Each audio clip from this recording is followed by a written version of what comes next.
Well, it's that time of year again where I pretend that anyone within a 50-mile radius actually celebrates Halloween here. Welcome everybody to the yearly unofficial Diamondbolt Halloween special, where I always forget about Halloween every single year until the very last minute and then very quickly cobble together some sort of video where the only thing that's consistent is this dinosaur onesie that is very, very quickly getting too small for me. I wanted to do something for this year, but I already covered like every single goddamn thing I was afraid of as a kid in the last two videos, so I thought in this video I could... Oh shit, is this gonna stuff up the green screen? Ah, shit. Oh well, still fits for Halloween, just pretend that I'm a spooky ghost dinosaur. Yeah. Anyway, for this year, I wanted to cover some of the scariest moments in video games that aren't supposed to be scary. Like when you're playing Batman and then all of a sudden, what the fuck? Because I am someone who cannot play horror games and yet have still had the absolute shit scared out of me by video games on multiple occasions. Look, I couldn't even play Silent Hill on a PS2 demo disc. No, too scary! Scary games should be scary, right? Good. Glad we worked that one out. Well then why is it that this colorful looking game is so friggin' terrifying? I figure we should start in the most obvious place. Super Mario 64. I've talked a lot on this channel about how much I love this game, as well as how many sleepless nights it gave me, but I still thought it was worth mentioning anyway. And that's because of these three pieces of... Please don't hurt me. Exhibit A! The Chain Chomp! The very beginning of Super Mario 64 treats you to a bright and colorful world that you can explore and have fun and oh god, what is that? Get it away from me! No matter how many times I play this level, I still feel nervous walking past this guy. And he's the least terrible of the bunch.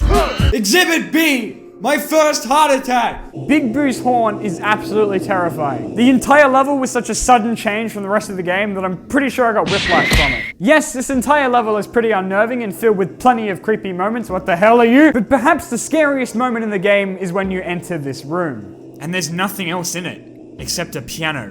Just a single piano, waiting. And you slowly walk towards it, wanting to grab that red coin, and then... Hey, that wasn't so bad. Exhibit C! What the fuck? You, the sole reason for my fear of the ocean. How do you sleep at night, you son of a bitch? What is it that makes these three so terrifying? Is it the teeth? Yeah, it's probably the teeth. No, it's atmosphere. And it's the reason I still can't encounter these three without feeling even a little bit of tension. Yes, I know the piano's coming. Yes, I know the Chain Chomp's gonna attack me. Yes, I'll get back to this later. Banjo-Kazooie, similar to Super Trauma Simulator 64, had this asshole swimming around in one of the levels who would come and tear you apart if you even thought about stepping in the water, which was admittedly much scarier as a kid. You know what hasn't gotten any less terrifying though? Seeing this thing. Nope. Oh, well, it turns out he's actually friendly. Still gonna have to go change my pants though. And continuing the trend of these really cutesy 3D platformers secretly wanting to scare the shit out of us is the recently released A Hat in Time. I haven't played this game yet, even though I really want to. But apparently it turns into a nightmare-inducing horror game for one level. Yeah, on second thoughts, maybe I'll just stay the hell away from all of that. Coincidentally, many of these older N64 games also happen to be notorious for containing life-scarring elements despite being rated E for everyone. What? I don't know what it is, but somehow the aged and blocky graphics make them look so much more terrifying. I don't know if Nintendo intentionally made the eel of the DS port of Mario 64 to be able to send less kids to therapy, but it just doesn't compare to this. You'd think better looking graphics would make it look scarier, but you just can't beat the original. Oh my god, never mind. Another pretty famous one is The Legend of Zelda Ocarina of Nope. Between the Sculptureless, nope, and this abomination, nope, and the get it off me! Yeah, Nintendo's pretty good at hiding terrifying abominations within their games, mainly because no one would expect this to be in this. Hey Nintendo, you guys okay? You guys know you're supposed to make games for kids, right? Giygas. I have never played Earthbound before, and this thing is the reason why I probably never will. Thanks, Nintendo. Lavender Town. That's probably all I really have to say. Thanks, Nintendo. Switch Online making me pay for a game I already paid for. No, Nintendo, too scary. The final level of a PS1 Spider-Man game has you facing off against what is probably one of the scariest things ever put into a video game ever. You, as probably like an 8-year-old child or something, had to escape a Carnage and Doc Ock hybrid as it relentlessly chased you through an exploding corridor while screaming. Ecco the Dolphin is a fairly cutesy game where you play as a dolphin and swim around and battle sea creatures and slay demon creatures from the depths of hell. I'm wearing a dinosaur costume, and I am afraid. And what about Minecraft?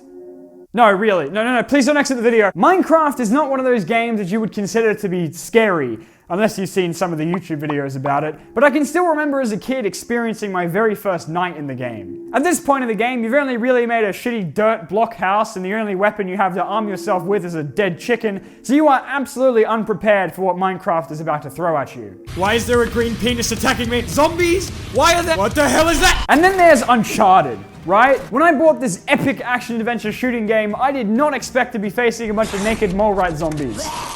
Just like every Friday night. One of the final levels in the game throws you in a narrow and creepy boat with these abominations jumping out at you, which is just so much fun. It's a really great time. Uncharted 2 upped the ante with Yetis, but they just turned out to be guys in suits. But they were spooky guys in suits.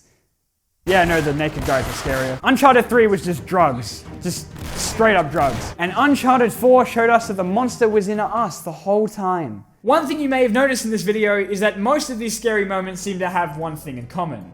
Water. And that's because water levels suck and are horrifying. Video games seem adamant to make water as scary as possible. Between Satan himself and Sonic the Hedgehog, oh, can I get out of the water? We're gonna die. Oh my god. My fear of the ocean was inevitable. Now I'm absolutely terrified of it. And eels. Specifically eels. Wonder where that came from. The eel. Clanker. This thing. What is it that makes water so scary in these otherwise harmless games? Atmosphere. See? Told you I'd come back to it. The scariest thing about water, much like in real life, is your immediate lack of control of your movement. On land, you can run away and shoot the crap out of whatever, but in water, you're in their territory now. In water, what's chasing you could be anywhere. It's gonna pop back onto the screen any second. And honest to God, that feeling of being chased, not being able to see where that terrifying creature is and anticipating its inevitable return, goddamn is that scary. So going on from that, it makes sense why so many of these games become so terrifying. It all depends on how immersed you are in the game. Horror games thrive on this.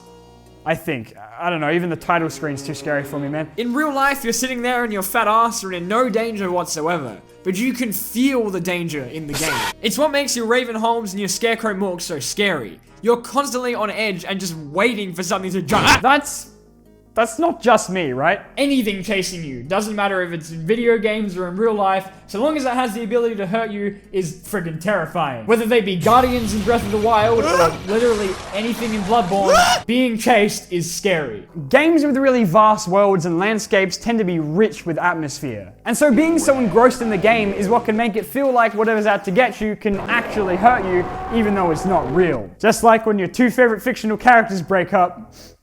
Am I right? Yeah, bad joke. I know. Look, do you know how hard it was to research for this video? Do you know how many shitty top 10 videos I had to watch? Number 10. The scary ghost girl in Pokemon X and Y. Well, that's that. Happy Halloween, everyone.